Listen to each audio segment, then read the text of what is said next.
Nós temos hoje um negócio completamente estranho na vida brasileira. Chama-se o ativismo do Supremo Tribunal Federal.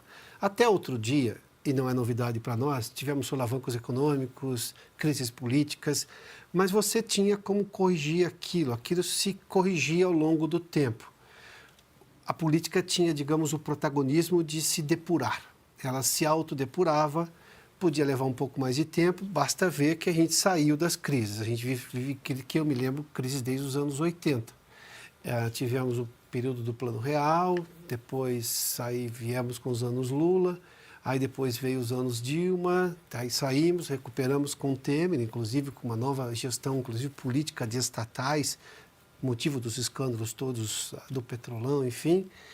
Veio o governo Bolsonaro, apesar da pandemia, saímos como saímos de bem, nos recuperamos antes, inclusive, da média do mundo, e aí voltamos a cometer os erros de Dilma agora, nesse terceiro mandato de Lula. Mas quando a política consegue se corrigir, nós fizemos 2 impeachment em muito pouco tempo.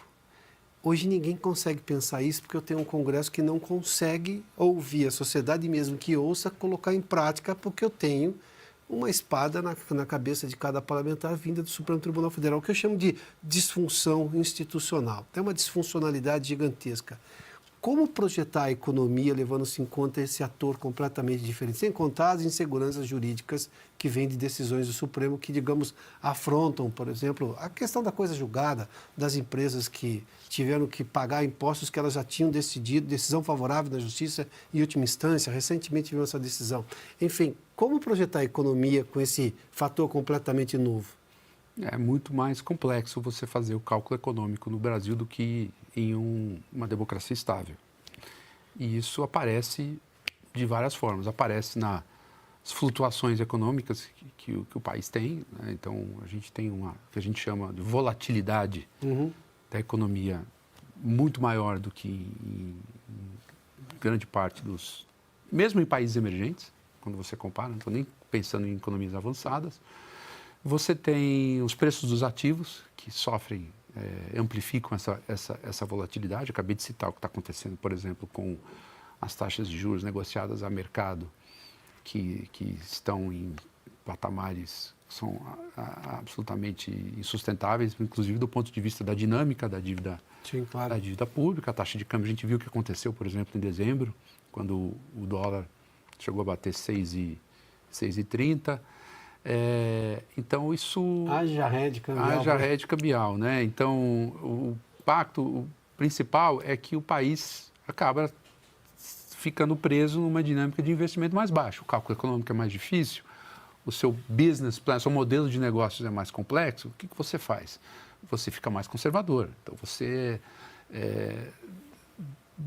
abre mão de oportunidades de investimento que seriam atrativas em um ambiente mais estável. Por isso que o país cresce pouco, mesmo com uma renda per capita extremamente baixa. O Brasil tem um distanciamento em relação a economias de nível de renda médio, não estou nem pensando no nível de renda mais avançado, muito grande. Ainda não teria condição de crescer a taxas muito maiores se equacionasse a agenda extensa, né? A agenda envolve questões regulatórias, questões de melhorar a qualidade dos investimentos em educação. Sim. Não é mais, deixou de ser uma questão de orçamento, passou a ser uma questão de gestão.